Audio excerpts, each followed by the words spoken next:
ونحن على ذلك من الشاهدين والشاكرين والحمد لله رب العالمين. اللهم صل على سيدنا مولانا محمد وبارك وسلم عليه.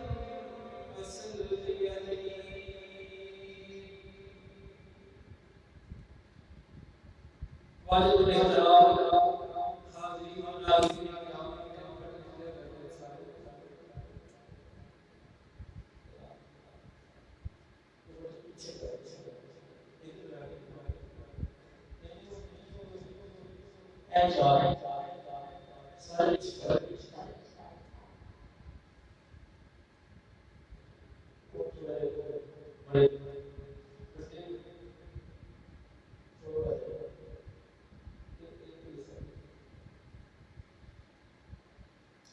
اسلام جس طرح کی انسانی کردار کی تعمیر کرنا چاہتا ہے، ان میں سے ایک چیز یہ ہے کہ اسلام چاہتا ہے کہ اس کے ماننے والے مسلمان مومن بندے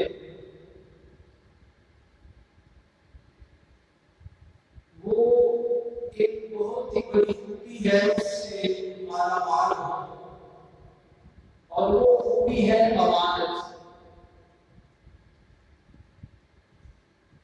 یہ روحانی بیماریوں میں سے ایک بیماری ہے جسے خیانت کہتے ہیں، اور اس کی جگہ جو اسلام خوبی پیدا کرنا چاہتے ہیں اسے امانت کہتے ہیں.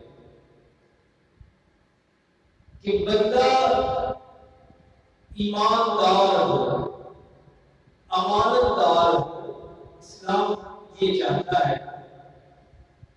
انتہائی مختصر سے حکم میں قرآن مجید کی 2-3 آیات دیکھیں اور رسول اکرم صلی اللہ علیہ وسلم کی ایک حدیث مبارکہ کا حوالہ یاد رکھیے. اور ساری گفتگو کا مقصد یہ ہے کہ یہ خوبی ہر بندے کو پیدا ہو جائے. فرمایا ان اللہ یأمرکم ان تؤدوا الامانات الی اہلہا. لوگوں اللہ ہمیں حکم دیتے ہیں کہ امانتیں ان کے اہل لوگوں کے سپرد کر دو. جس کی بھی امانت تمہارے پاس ہے اس کا حق ادا کرو. جس کی وہ امانت ہے اس کے ہاتھوں میں واپس دو. رب العالمین نے یہاں امانات کا لفظ استعمال فرما کے بتا دیا کہ امانتیں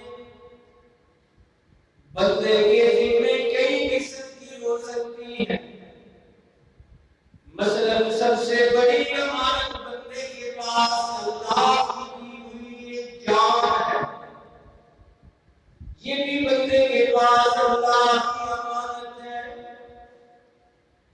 اسے اللہ کے حکم کے مطابق استعمال کرنا اور اس کے حقوق کا خیال رکھنا ضروری. اسی طرح ایک استاد کے پاس اس کے شاگرد امانت ہوتے ہیں. ان کی تعلیم و تربیت کا خیال کرنا یہ ہوتا ہے امانت. اسی طرح کسی کو اللہ نے اگر اقتدار دیا ہے تو وہ اقتدار بھی اس کے پاس ایک امانت ہے. اس امانت کے حوالے سے اسی طرح سلوک کرنا، اللہ کے حکموں کا اس میں خیال رکھنا ضروری ہے. اور اولاد بھی اللہ کی دی ہوئی امانت ہے.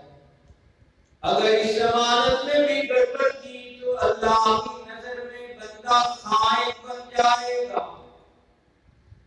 مال اللہ نے دیا ہے تو مال بھی اللہ کی دی ہوئی امانت، اسے بھی اللہ کے حکم کے مطابق اگر استعمال نہ کیا تو بندہ خائن۔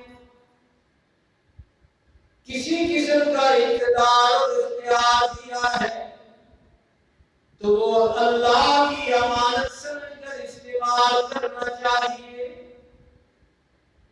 یہ جتنی امانتیں گنوائی ہیں ان سب میں اللہ نے دیکھنا ہے کہ امانت کا خیال کون رکھتا ہے اور امانت میں خیانت کون کرتا ہے۔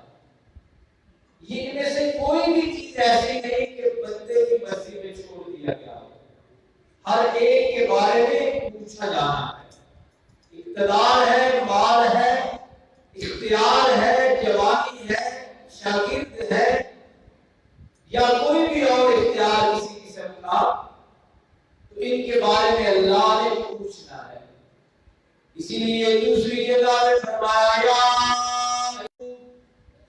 لا تخونوا اللہ ورسول، کہ اے ایمان والو اللہ اس کے بعد پیغمبر کے ساتھ خیانت مت کیا کرو، اور ان کے اندر ہیل و حجت کر کے ٹال مٹول کر کے اپنی طرف سے تبدیلی کر کے ماننا، یہ بھی گویا کہ خیانت رسول بن جائے گی۔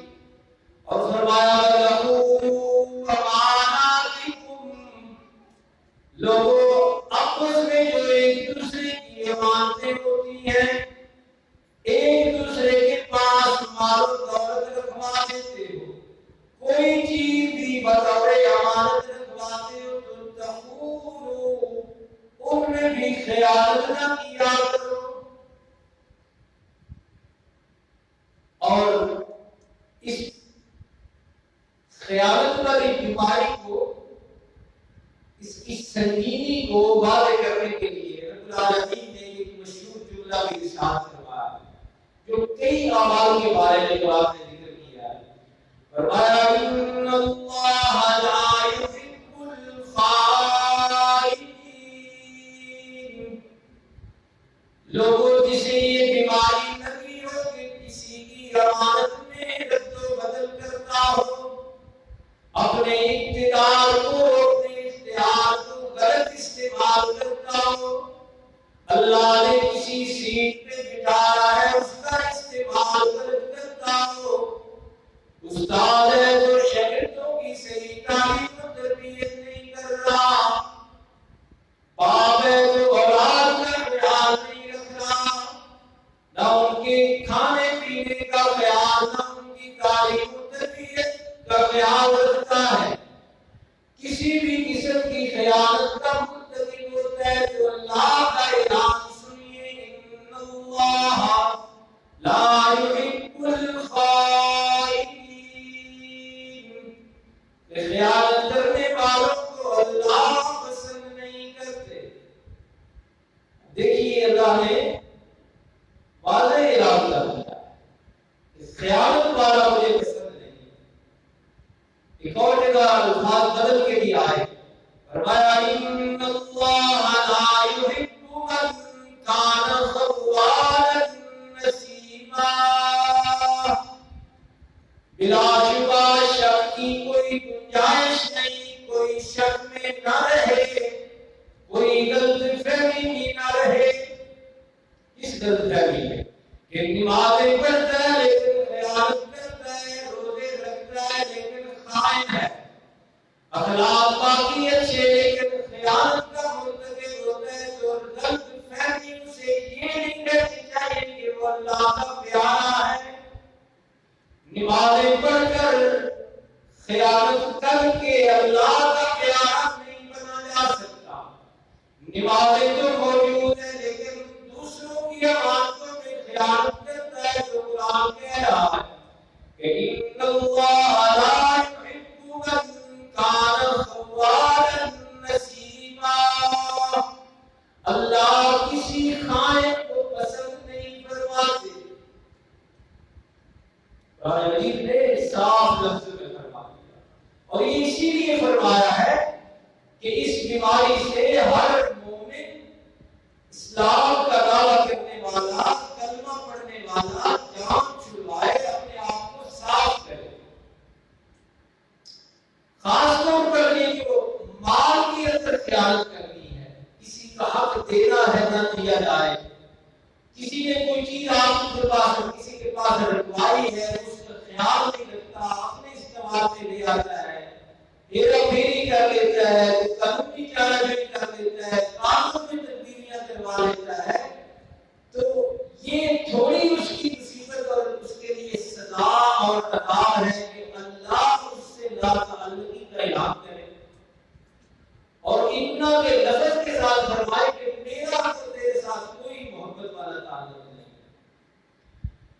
اور صحابی رسول فرماتے ہیں کہ اللہ کے پیغمبر صلی اللہ علیہ وسلم جب کبھی ہمیں خطاب فرمایا کرتے تھے، جب بھی خطاب فرماتے تھے، صحابی فرماتے ہیں بڑا ہی کم ایسے ہوا کہ اللہ کے نبی نے ہم سے خطاب فرمایا ہو، تقریر کی ہو، بیان کیا ہو، اور یہ حدیث یہ حکم اندر بیان نہ فرمایا ہو.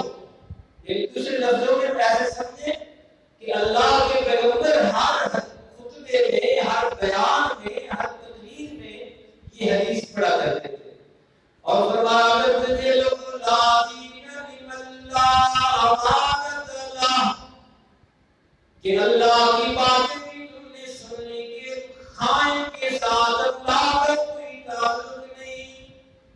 تو مجھے محمد کریم سے بھی صلی اللہ علیہ وسلم سے بھی سن لو کہ لا دین للہ امانت اللہ، جس میں امانت داری نہیں، دین اس کے پاس وہی، چاہے وہ نمازیں پڑھتا ہو، روزہ رکھتا ہو، اللہ کے راستے میں خرچ کرتا ہو. یہ ساری تفصیل لازمی سمجھنا، کیونکہ نمازی ہو کر خائن ہونا یہ اللہ کو پسند نہیں، روزہ دار ہو کر خیانت کا مرتکب ہونا یہ اللہ کو پسند نہیں. اسی لیے اللہ کے پاک پیغمبر حبیب کبریا محمد مصطفیٰ صلی اللہ علیہ وسلم اپنے اکثر خطبات میں فرمایا کرتے تھے لا دین للہ امانت اللہ، جو امانت دار نہیں، جو خائن ہے، خیانت کرتا ہے امانتوں میں، دین اس کے ساتھ، دین کا کوئی تعلق نہیں.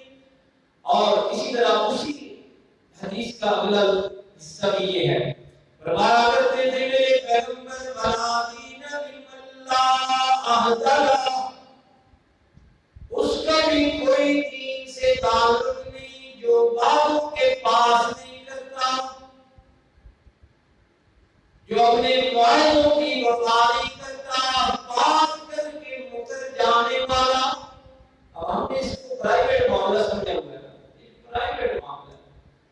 تو یہ آپ نے سن کر لیا کہ صحابی فرماتے ہیں بہت کم ہوتا تھا آپ خطاب فرماتے ہو یہ حدیث اندر نہ ذکر کرتے ہو.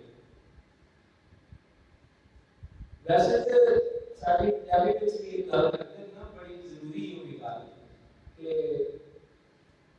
جن کی گل نہیں ہوگی کوئی غلط ہے، تو وہ اسی لیے کہا جاتا ہے کہ رسول اللہ صلی اللہ علیہ وسلم یہ فرمائے کہ لا دین للہ احدلا، کہ جو باتوں کی وفا نہیں کر سکتا، اپنی زبان کا پاس نہیں کر سکتا، اپنی بات کی پر پورا نہیں اترتا، اس کا بھی دین کے ساتھ کوئی تعلق نہیں. میرے دوستو سن لو، یہ پرائیویٹ معاملے نہیں، جھوٹ بولنا، باتوں میں خیانت کرنا، اس پر دین کی نظر ہے. بندے کی کردار کی تعمیر کے لیے اچھا خاصا اس پر زور دیا گیا ہے. اب یہ بظاہر معمولی سی آیت لگتی ہے، لیکن ذرا گہرائی میں جا کے سوچیے تو صحیح کہ خائن بندے کے ساتھ اللہ فرما رہے ہیں کہ مجھے کوئی پیار شار نہیں اس کے ساتھ. تو اللہ کا پیار نہ ہو تو وہ اللہ بھی ہے، اللہ کا اس پہ غصہ ہے، اللہ نے اس کو اپنی رحمت سے دور کر رکھا ہے. تو معمولی بات نہیں ہے، وقت کی کمی پیش نظر ہے. تو بہرحال خلاصہ یہ ہے کہ اس کو اپنی زندگیوں میں لانا چاہیے. کتنا خیانت کر کے کتنا بندہ کما لے، خیانت کر کے کتنی مال چڑھا لے، مثلا پورا پاکستان لوگ لے لیتا ہے، مثال کے طور پر پاکستان کی ساری دولت ایک خان کے پاس چلی جاتی ہے، ایک خان کے پاس پاکستان کا سارا پیسہ چلا جاتا ہے، اللہ کی محبت اس کے پاس نہیں تو نقصان ہی نقصان۔ تو پھر 10 روپے کی خاطر، 100 روپے کی خاطر، 1000 روپے کی خاطر، 2 لاکھ کی خاطر اللہ کی محبت کو چھوڑنا، اللہ کے غضب کا مستحق ہونا، اللہ کی لعنت کا مستحق ہونا، آخر کون سی کاش ہوگی؟ اس کے قریب کوئی نہیں آتا۔ اس لیے قرآن کی، رسول اللہ صلی اللہ علیہ وسلم کی فرمان کی روشنی میں کردار کی تعبیر یہ ہے کہ کوئی بھی امانت ہے آپ کے پاس، اقتدار اختیار والی ہے، فیصلے والی ہے، اولاد ہے، آپ کے پاس شاگرد ہے، کوئی بھی ہے، اس کی امانت کا خیال رکھا جائے، اس میں خیانت کے مرتکب نہ ہوا جائے۔ ہمارے ملک کا بیڑا کیوں غرق ہوا ہے؟ آج پورا پاکستان لوڈ شیڈنگ کے عذاب سے دوچار ہے، تو یہ کس نے کیا ہے؟ یہ خائن حکمرانوں نے کیا ہے، یہ خزانہ لوٹنے والے حکمرانوں نے کیا ہے، یہ ایک نہیں، یہ جو بھی آئے ہیں آج تک، یعنی پاکستان تو بنے ہوئے 70-75-80 سال ہونے لگے ہیں، ابھی تک ایک کے پاس بجلی نہیں سیٹ ہو چکی، اور یہ بہتر تعلیم ہمارا روزانہ فیصلے بدلنا، یہ بالکل نااہلیت ہر جگہ نظر آ رہی ہے۔ تو اس کی وجہ بھی یہ ہے کہ جو آیت میں نے خطبے میں پڑھی ہے، وہاں اللہ نے مفسرین نے تشریح میں لکھا ہے کہ یہ جو اقتدار اور اختیار ہوتا ہے نا، یہ بھی اہل لوگوں کو دیا کرو، یہ بھی اہل لوگوں کو دیا کرو۔ اگرچہ اسلامی طریقہ اور ہے، رائے کے ذریعے وہ اور طریقہ ہے، لیکن جو طریقہ ہمارے ملک میں رائج ہے، میں اور آپ سب اس میں بھی غور کریں، برادری ازم چھوڑ کر، پارٹی ازم چھوڑ کر، کوئی سچا بندہ